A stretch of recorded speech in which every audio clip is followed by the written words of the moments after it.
The Echoes of Elm Street. Chapter 1. The Move.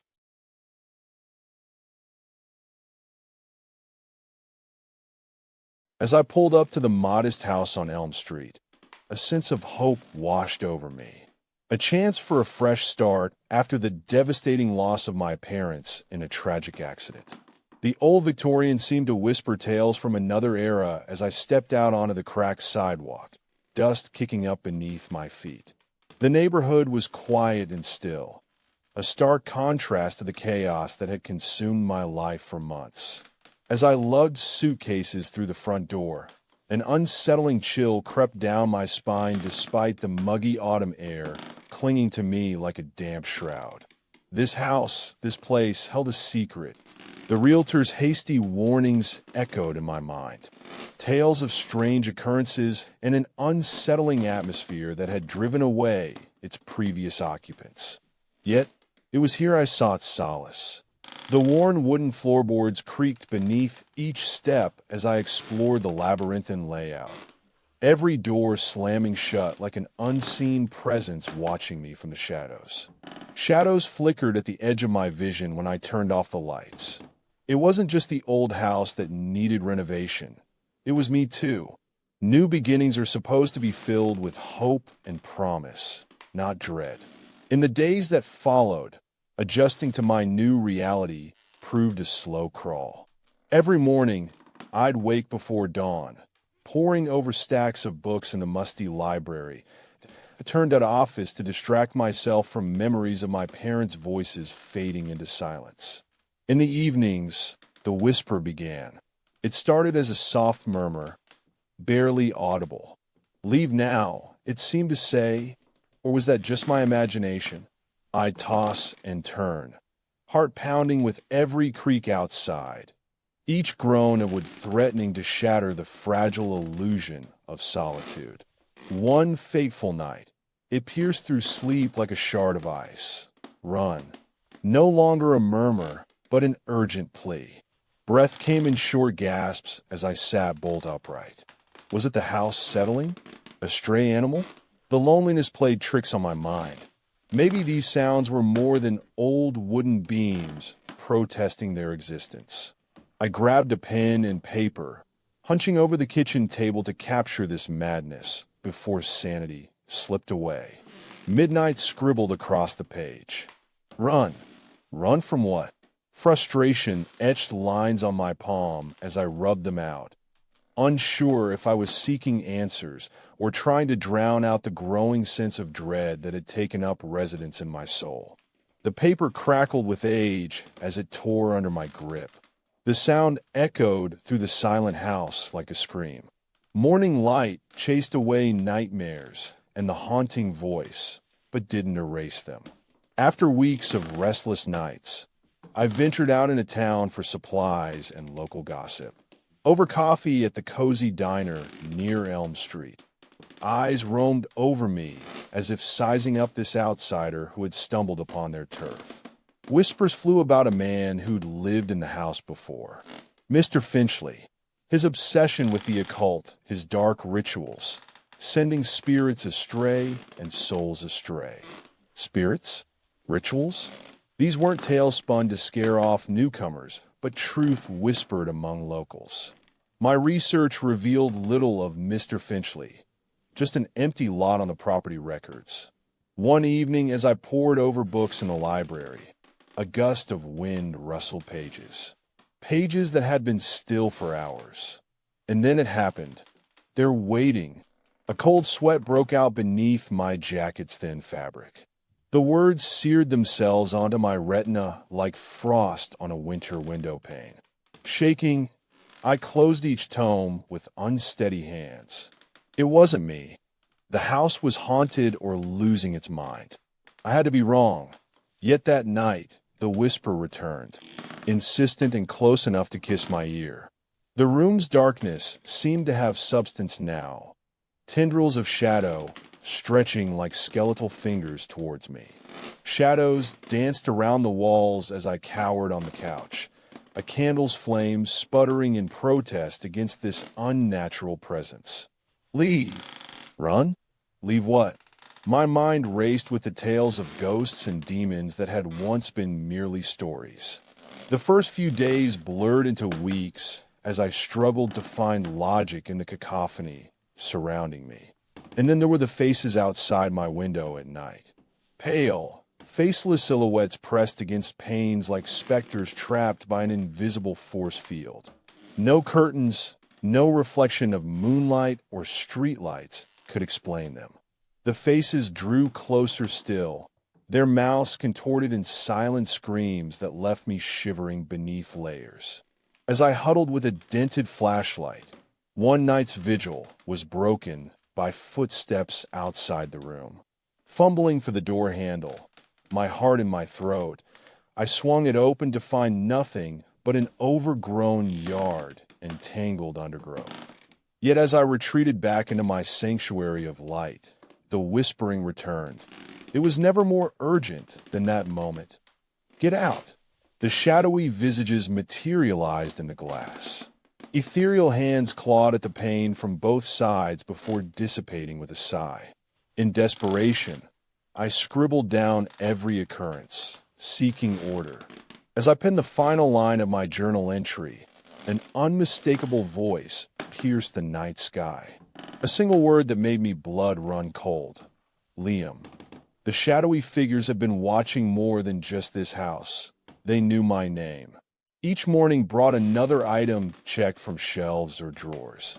Possessions vanishing into thin air as if consumed by unseen hands. It wasn't me losing it. The house was alive, feeding off my sanity. A knock at the door shattered silence. Neighbors, Mrs. Johnson and her daughter Amy, stood in the doorway, hunched and pale as those night visitors. "Welcome to the neighborhood." She forced a smile. We heard strange noises too. My laughter sounded hollow. "Stranger things than poltergeists have taken up residence here," she said with an odd tinge of knowing. As their car drove away, I glanced back at my new home. The windows now black pools reflecting nothing but darkness. It was then that I first heard them, a chorus of indistinct voices carrying on the breeze. They spoke in hushed tones, their words lost to me yet unmistakable. In the light, find it. The night's darkness seemed to pulse with anticipation, as if waiting for something. A single phrase stood out like a beacon. "Your purpose is pain." Sleep eluded me. The voices swelled into an unending chant. And then silence.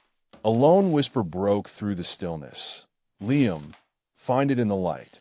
Drowning in fear's mire, I clutched my journal tightly, the pages fluttering with every breath taken too quickly.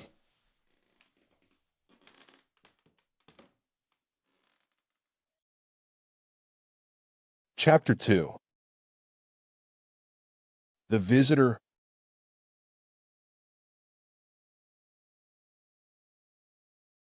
Amy, a local high school student, knocked on my door unexpectedly, her eyes flickering between the old house and me. "You hear him too?" She nodded, revealing an understanding that bordered on obsession. I couldn't confide in strangers, but here we were, both caught in this nightmare. We huddled outside beneath the porch light, the first time it had felt safe to be outside at night since arriving. Amy spoke of her mother's tales, whispers, and faces. I shared my journal's entries. A litany of bizarre events that could have been hallucinations if not for these visits under the pale moonlight. In the light, your purpose is pain. With each word spoken, more voices joined in chorus, moans of anguish and despair. Your time will come. Amy's eyes seemed to hold knowledge I couldn't fathom as we parted ways with a nod. In that moment, I was convinced they were right, summoned by some dark force for reasons best known to it. It began then, objects materializing in the porch light's glow. Old lanterns, ancient books, and ritualistic knives that sent shivers down my spine as much as fascination. They spoke of a hidden chamber beneath Finchley's lot where Mr. Finchley had delved into the occult. Amy joined me on my first foray into those buried relics. Inquisitive and frightened, down we descended, hand through the earth to the long, abandoned basement room. The air reeked of decay and a pungent incense no longer burning above ground. An altar sat at the center, where rituals had been performed centuries ago. Candles flickered from an unseen heat. Ancient texts held open. Amy's eyes blazed with awe. I felt like an archaeologist amidst relics he never meant to be found by others. As we delved deeper into the ritual texts, they spoke of a tome hidden beneath a floorboard, bound in a leather that would reveal purpose or damnation. Amy pulled it free. Pages were filled with cryptic warnings and riddles.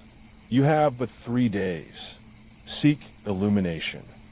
A third presence appeared, the owner of the door when it should be locked. Welcome home, I suppose. Amy backed away, frightened by Mr. Finchley's return.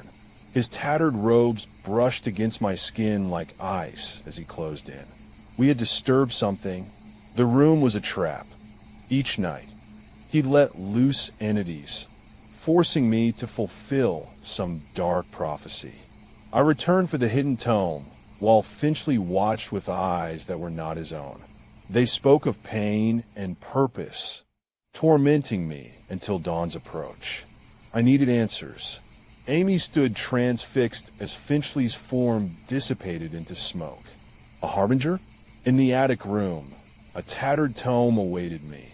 Find it in the light, they urged with every turn. By daybreak, there was no sign of him. Only an unnerving glow on Finchley's lot and Amy's car gone. No knock came from my door for days. Amy reappeared as I read about rituals and a glowing artifact, the purpose of which I knew not. You have 3 nights, 3 choices.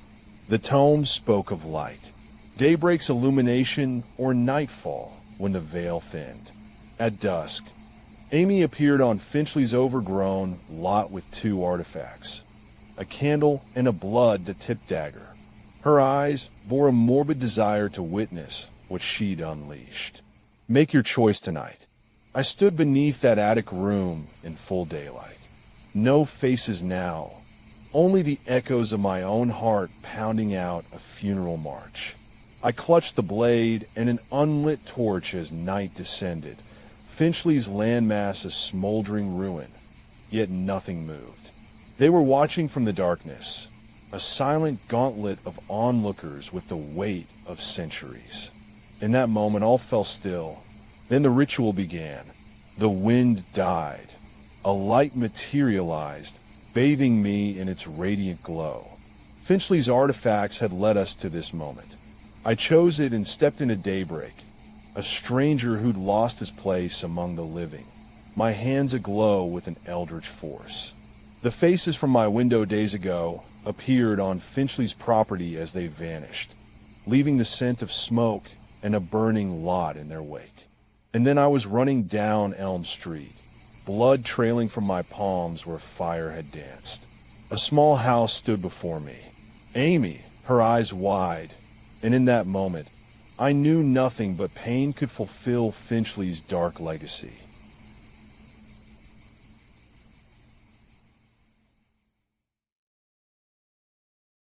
Chapter 3. The Final Whisper.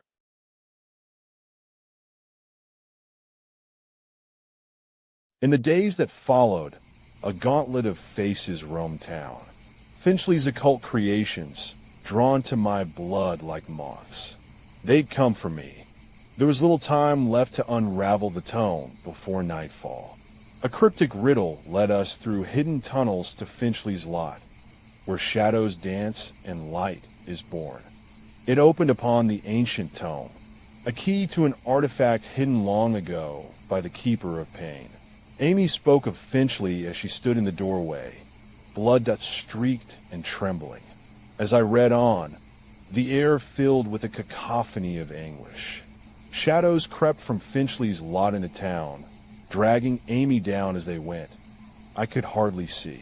Then I was left alone to interpret, surrounded by the weight of an aged and old text. The last riddle brought me here, in this desolate place where shadow and light blurred. As night descended like a cold embrace, a black orb materialized, radiating an unsettling heat that seemed to burn more with each passing moment. I chose neither light nor darkness. Let it be. In the heart of the smoldering ruin, Finchley's legacy met its end, his creations gone. The tome bound in leather had vanished, and only one artifact remained. A dagger now smeared crimson on black stone, which could bring solace or damnation. I chose to walk, leaving both behind, as Amy emerged from shadows bearing the same blood-streaked eyes Finchley once did. The faces had left me to ponder what it all meant in silence. There was only one choice. It wasn't light or darkness, but something between. The artifact. Blood dripped from every corner of Elm Street's buildings when I raised it. And in that moment, I knew what it was. The Keeper of Pain, a guardian who'd become its slayer. The Keeper of Pain had to ensure Finchley's creations remained confined to their realm by taking on his legacy. And so I've walked this earth for centuries, an immortal harbinger, forever doomed to witness and purge those who dare to tread where they shouldn't. I am the Keeper of Pain, a guardian who walks between worlds, my own legacy one of solitude and pain. The end, I hope,